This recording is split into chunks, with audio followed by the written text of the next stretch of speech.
प्रेम से बोलिए गुरु भगवान की जय। देवियों एवं सज्जनों, फिर अगले भाग में उपस्थित हूँ। तो सुमरी पवन सुत पावन नामू अपने बस कर रखे राम। हनुमान जी राम जी के नाम के प्रभाव से ही वो राम जी को अपने बस में करके रखे हुए हैं। राम नाम में इतना बल है जब हनुमान जी जपते जपते राम जी को अपने बस में कर चुके हैं। राम जी हनुमान जी से कभी अलग हो ही नहीं सकते। तो भक्ति इसी तरह से होना चाहिए, भाव उसी तरह से होना चाहिए, प्रेम वैसा ही होना चाहिए जो इष्ट आपके बस में हो जाए, तब भक्ति होगा। दिखावा के लिए भक्ति करने से कभी भगवान बस में नहीं होते हैं।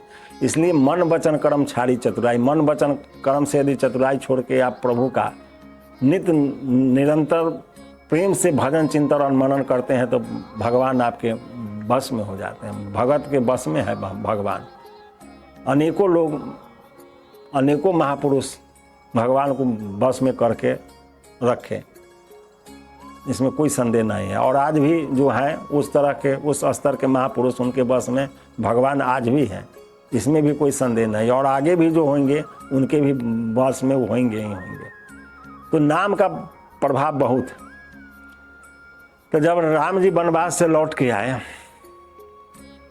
और फिर राजाभिषेक हो गया, सब चीज़ जब सारे राजकाज सुचारू रूप से होने लगा तो सब लोग विचार करने लगा कि भाई हम लोगों को प्रभु का सेवा करने का मौके नहीं मिलता है। हनुमान जी दिन रात लगे रहते हैं, कभी एक सेकंड छोड़ते ही नहीं है। छोड़े तब ना कोई सेवा करे।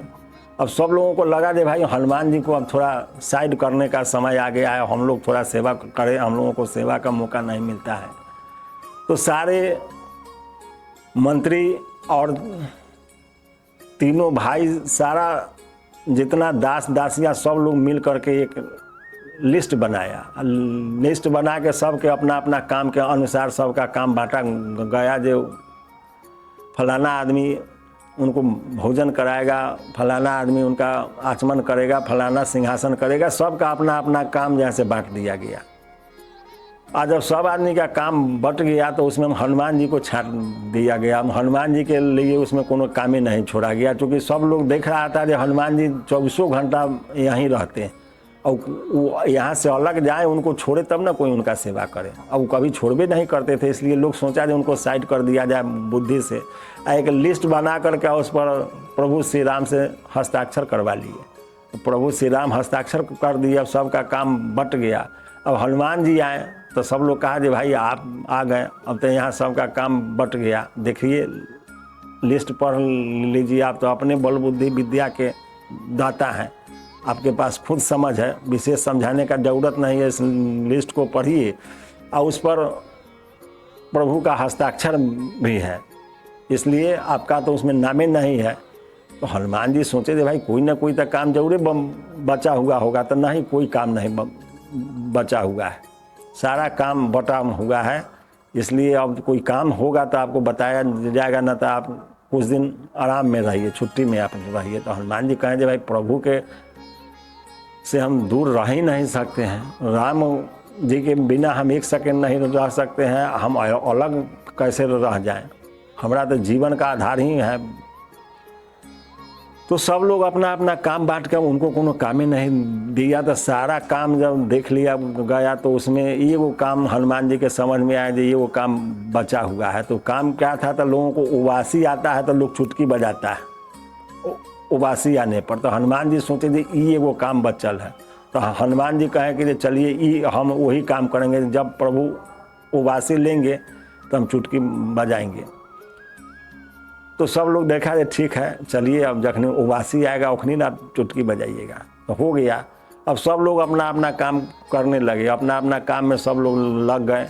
अब हनुमान जी को अब कोई राम जी के पास जान ही नहीं दे रहा था, क्योंकि सब अपना अपना काम में समय से लगा हुआ था। तो खाली हो तब न जाए, उनको जाने का मौके नहीं मिल रहा था। तब हनुमान जी सोचे थे भाई उबासी तो कखनियों आ सकता है, इसका कोनो टाइम थोड़ी है, उबासी किसी भी समय आ सकता है। तो हनुमान जी अब चले गए बगल के एक बाग में, और बाग में जाके अपना पलथी मार के ध्यान में बैठ गया, लगे चुटकी बजा के श्री राम जय राम जय जय राम, श्री राम जय राम जय जय राम करने लगे। अनबड़त अब सोचे थे प्रभु को कखनियों यदि उबासी आ गया, हम चुटकी नहीं बजबैत रहेंगे तो हमारा ड्यूटी समाप्त हो जाएगा और ड्यूटी से हम धोखा खा जाएंगे और हम अपने कर्तव्य से विमुक्त हो जाएंगे। इसलिए हनुमान जी अपना कर्तव्य समझ के अनबड़त सीताराम सीताराम सीताराम करते हुए जय जय सिया राम, श्री राम जय राम जय जय राम, श्री राम जय राम जय जय राम अनबड़त चुटकी बजाते हुए 24 घंटा का वो अखंड धुन में लग गए।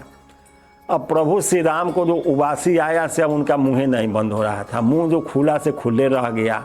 अब सारे राज वैद्य लग गए, पूरा जांच पड़ताल हो गया, उनको कोई बीमारी नहीं, राज वैद्य लोग कहा भाई कोई बीमारी नहीं है, तो भाई इनका मुंह तो बंदे नहीं हो रहा है, मुंह खुला सो खुले रह गया।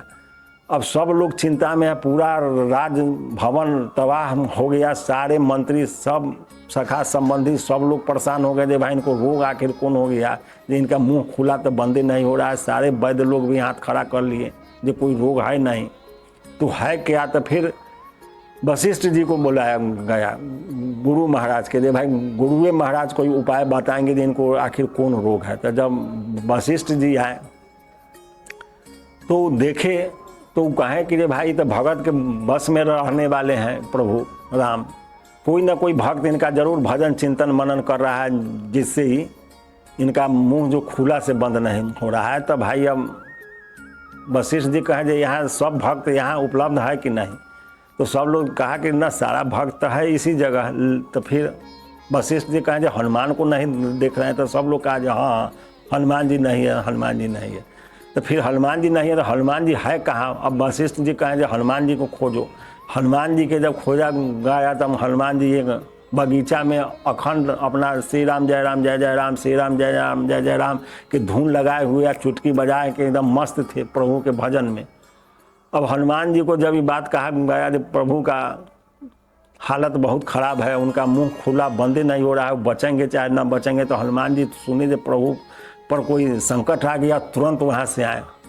वहाँ आए जब प्रभु के दशा देखे तो हनुमान जी भी चिंता में पड़ गए, आखिर प्रभु के हुआ क्या। बस इसी बीच में वो प्रभु के दशा देख करके वो अपना भजन स्थगित कर दिए। बस प्रभु का मुंह बंद हो गया।